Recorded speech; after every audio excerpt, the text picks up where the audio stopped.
परमेश्वर का धन्यवाद देते हैं आज के इस नए दिन के लिए जो प्रभु ने हम सबको दिया है कि हम प्रभु के दिन प्रभु की आराधना, प्रभु की स्तुति के लिए प्रभु के घर में आ सके और मिलकर के प्रभु की आराधना कर सके। प्रभु का धन्यवाद देते हैं जो हर समय हर हालात में, कमजोरियों में, कमियों में हमारे साथ रहते हैं, हमें लिए फिरते हैं, उठाए रखते हैं और संभालते हैं। ऐसे प्रभु का हम धन्यवाद देते हैं, उसकी स्तुति करते हैं।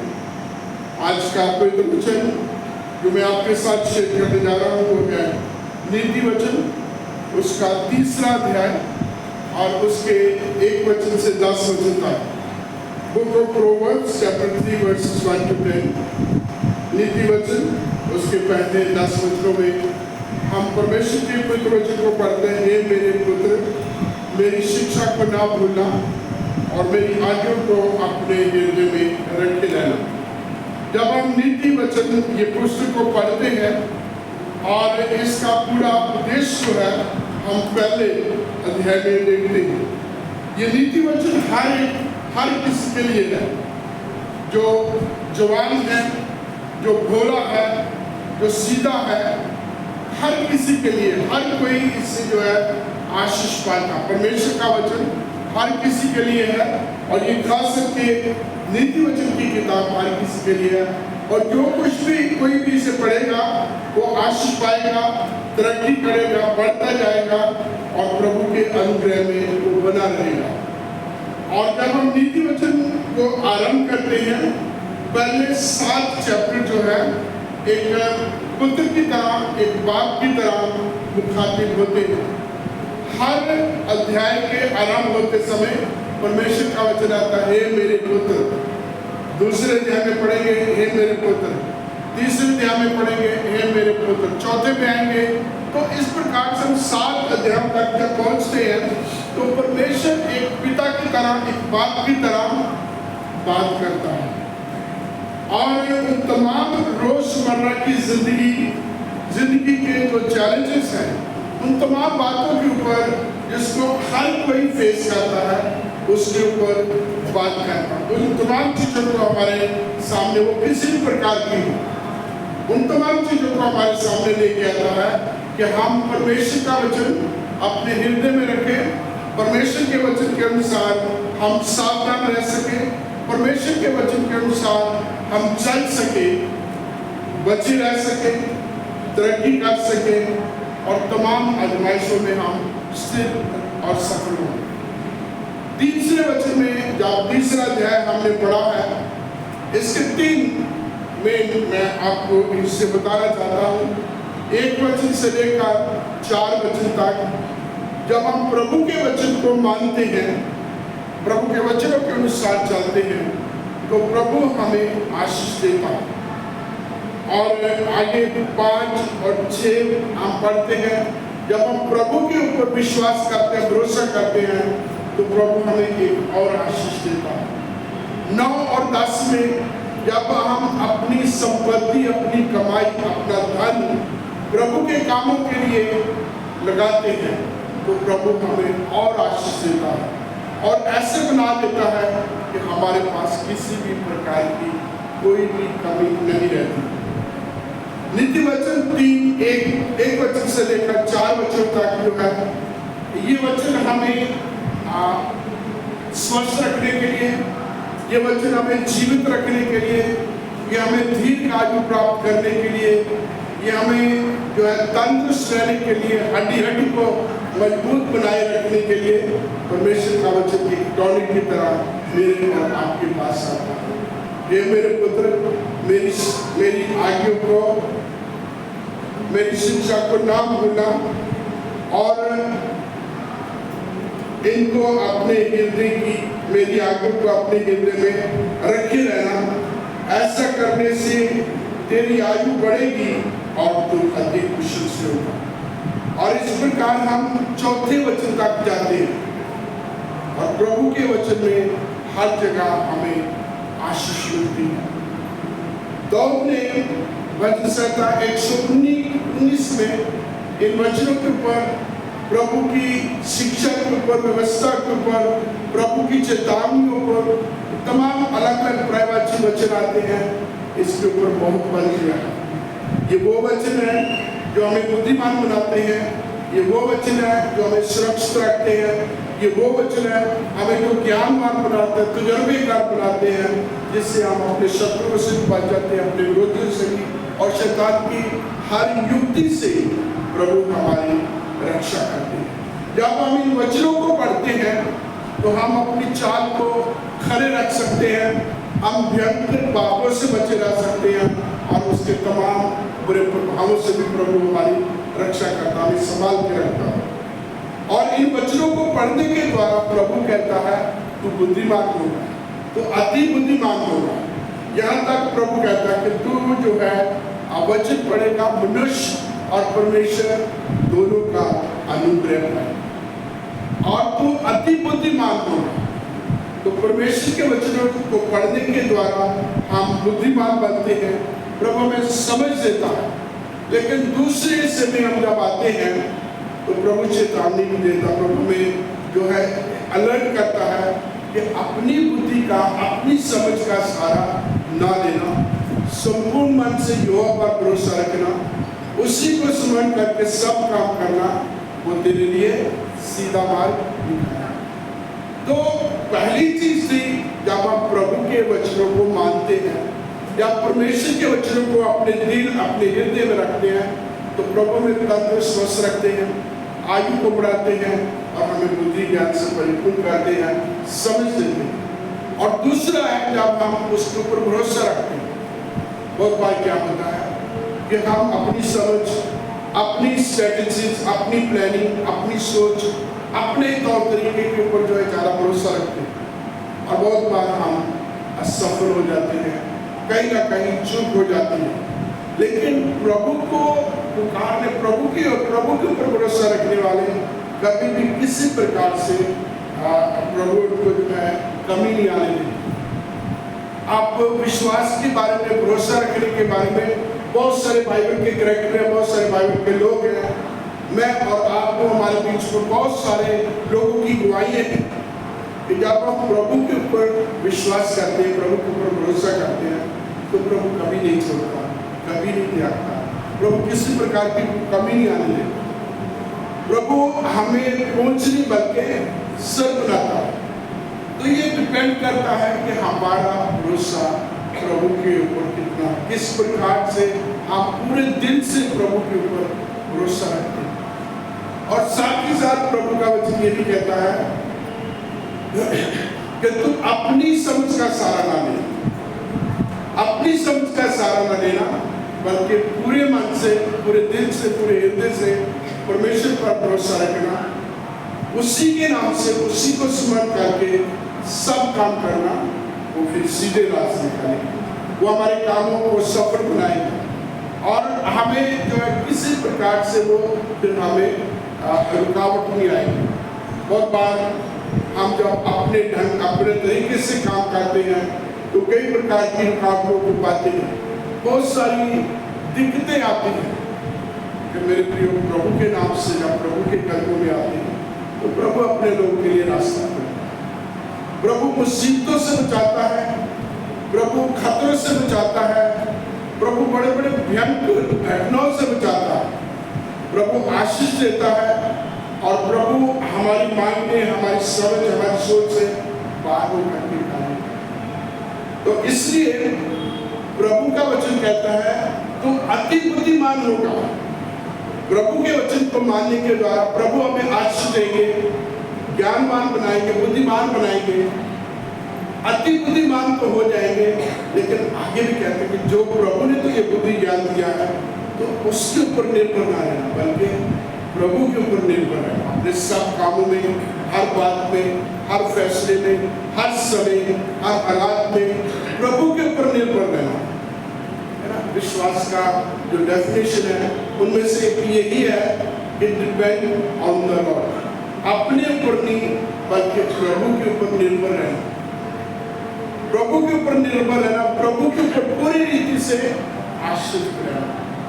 यहाँ तक जो हम इब्रानियों की पत्री 11वें अध्याय में पढ़ते हैं कि विश्वास आशा की चीजों का निश्चय और अनदेखी चीजों का, आशा की चीजों का निश्चय है ना, और अनदेखी चीजों का प्रमाण है।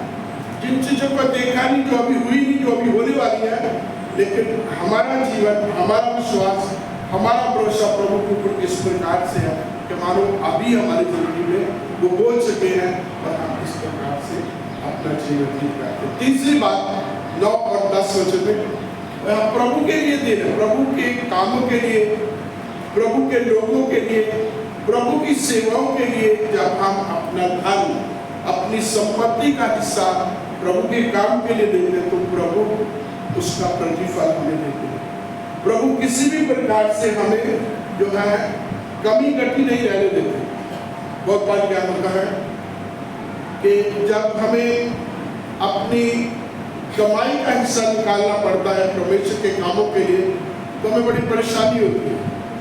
मैं नया जब विश्वास में आया 1983 में, तो मैं जयपुर में था, तो जो भाई सेवक उस समय जिनके द्वारा मैं चर्च में मेंबरशिप ले रहा था, तो उन्होंने मेरा फॉर्म भरा और फॉर्म भरने की सारी चीजें उन्होंने दी और मेरी जो सैलरी थी वो भी उसने रिकॉर्ड की और सब करने के जो साथ जब मुझे बोले कि अपने इस मेंबरशिप फॉर्म पर साइन कर दो और साथ में बोल दें कि जो आपकी इनकम है, सैलरी है, उसका 10वां हिस्सा दे देना।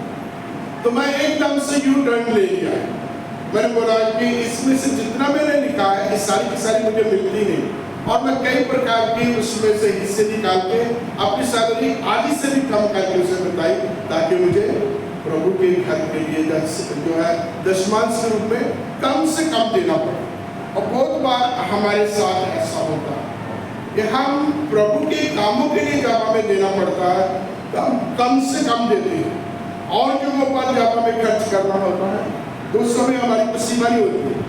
जब प्रभु के लोग हमसे प्रभु के कामों के लिए, चर्च की कुछ जरूरतों के लिए मांगते हैं तो हमारी बहुत सारी जरूरतें आ जाती हैं, कई प्रकार की तंगी आ जाती है और हम देने में थोड़ा बहुत संकोच करते हैं।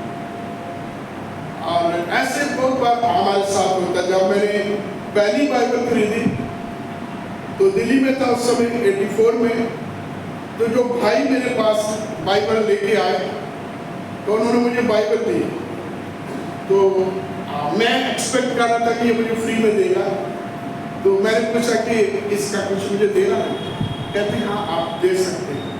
मैं कि कितना देना होगा? कहते आप 200 रुपया दे सकते हैं, 100 रुपया दे सकते हैं, 50 रुपया दे सकते हैं। मैं चुप करके सुनता रहा तो उनके मुँह से निकल 10 रुपये भी दे सकते हैं। तो मैं जल्दी से 10 रुपये निकाले और उनको दे दिए।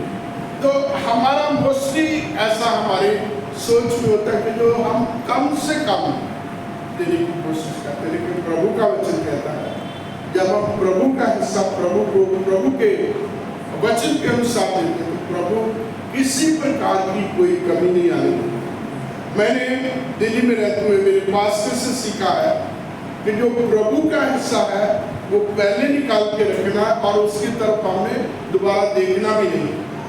मैंने उनके जीवन में देखा है कि जब ऑफरिंग आती है, हमारी ऑफरिंग तो हमारे ऑप्शंस होते हैं, ये कलेक्ट करके हमें देते हैं। वहाँ क्या होता है, ऑफरिंग कलेक्ट करके पास्टर को दी जाती है और वो पास्टर फिर आगे अपने जो पास्टर स्टाफ के पास लेके जाते हैं। तो कई बार मैंने उनको देखा, उनके पास खुले पैसे नहीं होते थे,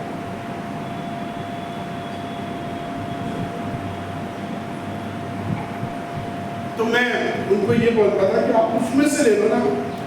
तो वो बड़े और तरीके से डांट के तरीके से नहीं, वो प्रभु का पैसा है, उसकी ओर हमें देखे। तो मैं कि इसमें क्या हो गया, आप अभी यूज कर लो, बाद में उसमें डाल देते। कहते नहीं, वो प्रभु का है, वो प्रभु यूज करेगा अपने तरीके से, अपने लोगों को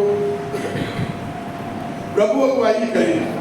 तो मैंने मेरे उन पास्टर से सीखा, पहली चीज प्रभु के लिए देना, दूसरी चीज जो प्रभु का है उसकी तरफ कभी ध्यान नहीं देना। वो सामान हो या कैश हो या काइन हो, कुछ भी हो, वो प्रभु का है तो प्रभु का है, उसमें हमारा कुछ नहीं। और इस प्रकार से मेरे प्रिय हम जब करते हैं, जब आप प्रभु की चीजों चीजों के लिए, प्रभु के पैसे के लिए, प्रभु की तमाम अखराजात के लिए यदि हम विश्वास योग्य हैं, तो प्रभु भी फिर विश्वास योग्य है। वो अपनी प्रतिज्ञा, अपने वादों को, अपने वचनों को हमारी जिंदगी में पूरा करता है। वो हमें आशीष देता है। यहाँ 9 और 10 वचन में लिखा है,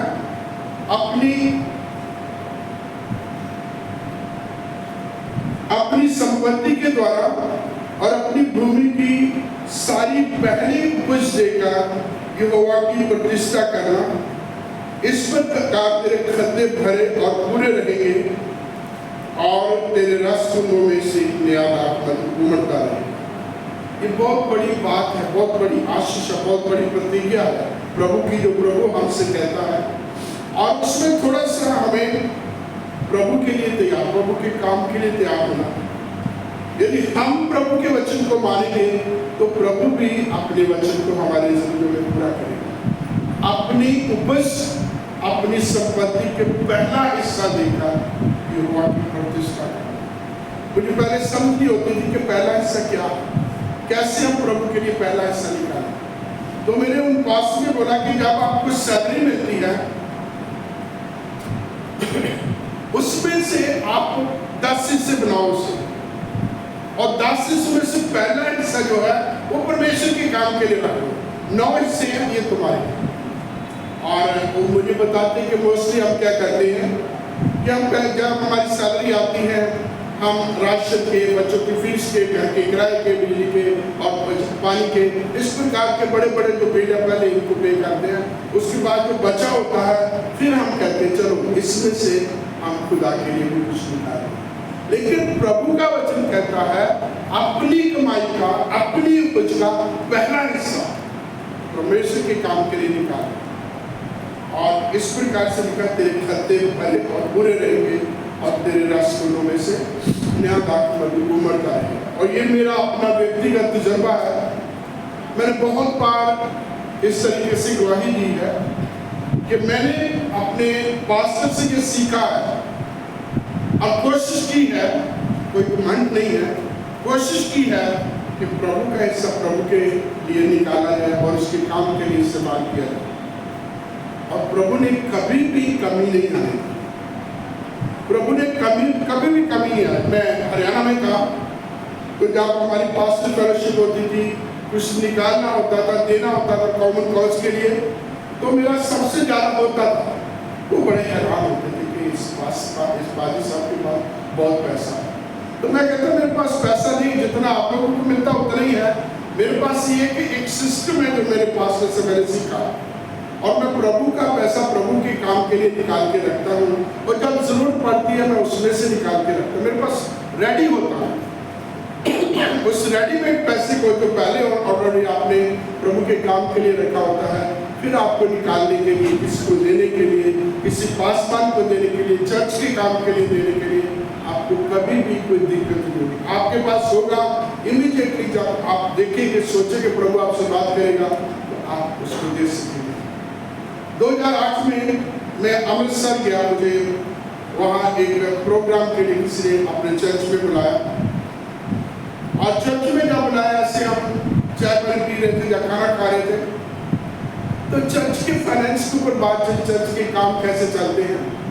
तो मैं उनसे बात कर कि मैं जब हमारे इस तरीके के प्रोग्राम होते हैं, हम 2-4 लोगों को कह देते हैं जो ज़्यादा पैसे देते हैं, और उन्हीं से हमारे सारे खर्चे बड़े आराम से हो जाते हैं।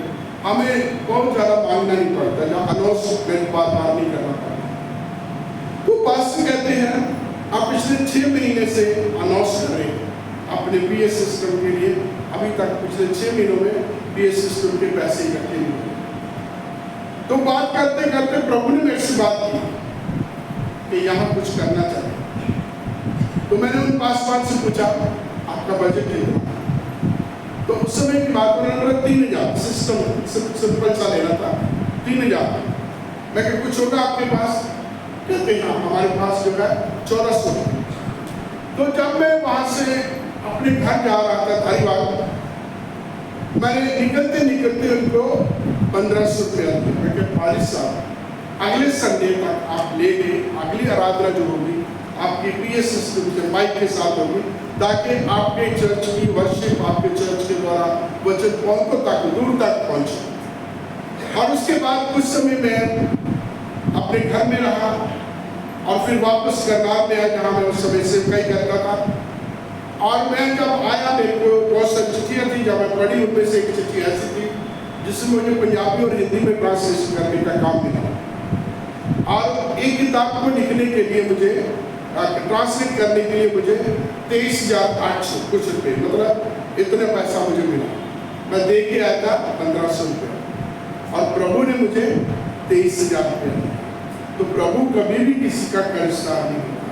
बहुत बार क्या होता है, जब हम पैसा निकालने का वक्त आता तो हम सोचते हैं कि शायद हमें कमी आ जाएगी, हमें घटी आ जाएगी, हमारे पास हमारे अपने खर्चों को चलाने के लिए हमें दिक्कत आएगी।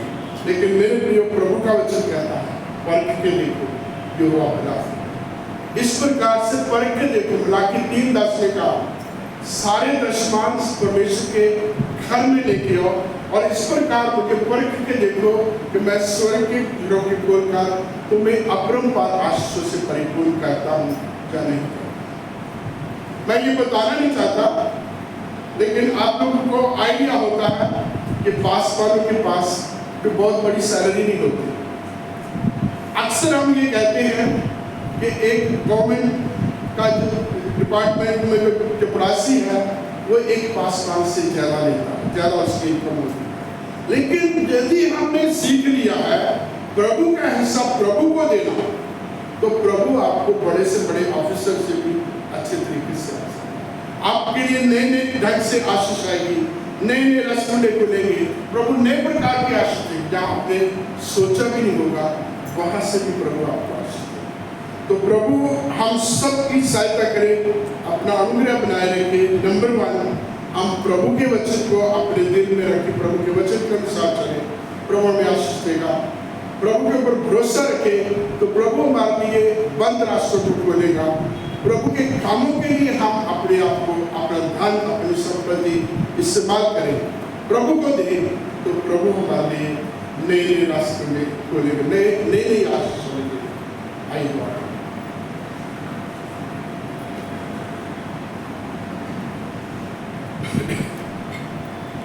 हमारे दयालु प्रभु सर्वशक्तिमान परमेश्वर, आज के समय के लिए आपका धन्यवाद देते हैं। तेरा पवित्र वचन बड़े सीधे सरल तरीके से बताने का तूने समय दिया। इन वचनों को हम सब और अच्छे तरीके से समझें